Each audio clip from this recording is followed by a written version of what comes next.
Hi there, Natalie. So just run us through what the restrictions are and what the average person in Port Elizabeth is saying about them. Spoken to quite a few people here in Port Elizabeth, Sally, just to get a sense of how they feel about these new rules that are kicking in as of midnight, really last night.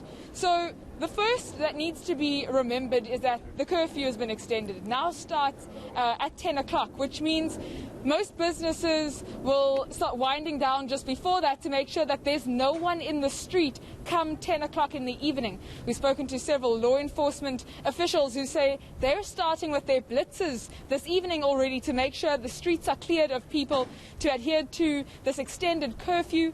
Alcohol sales at retailers will now only be available on Mondays to Thursdays.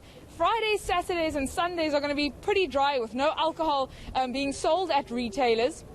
And of course, the sale of alcohol also ends during the week at around 6 o'clock.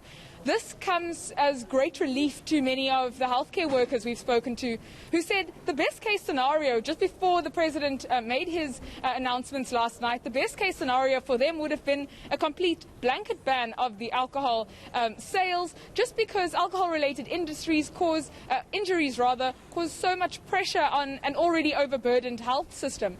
But they welcome the announcements made by the president yesterday, feeling that it's going to go a long way to help them in the healthcare sector, alleviate some of that pressure because the pandemic has already really put a lot of strain on the system.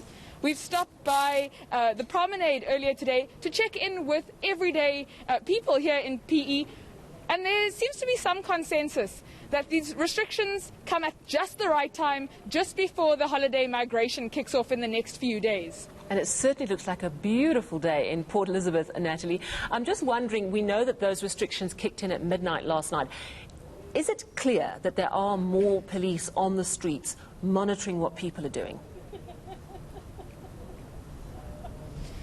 We've already seen some police officers patrolling several communities here in PE, particularly those communities where we're seeing higher numbers of COVID infections.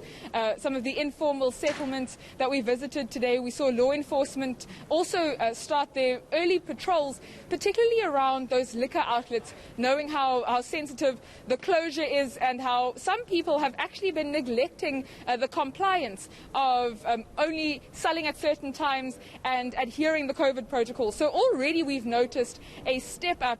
The law enforcement officials say they will add to that even more, trying to make sure that these numbers come down and that people adhere to the various COVID protocols. Of course, there's huge concern around the hospitals in the Nelson Mandela Bay area. They're under terrible strain, and we know that for many years the hospital setup and the health sector has really been very fragile.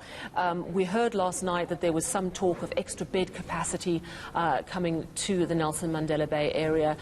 Do you have any details of any more capacity in terms of staffing and beds as people continue to flood to the hospitals? We spoke to doctors at Livingston yesterday, Livingston being the chief referral hospital in the western block of the Eastern Cape, where most of the specialists live, where the ICU units and the high care beds are available, because the regional and district hospitals simply cannot administer such critical care to large numbers of people. 3 floors have been opened up in an old building, converted to make space for critical care COVID beds at this time.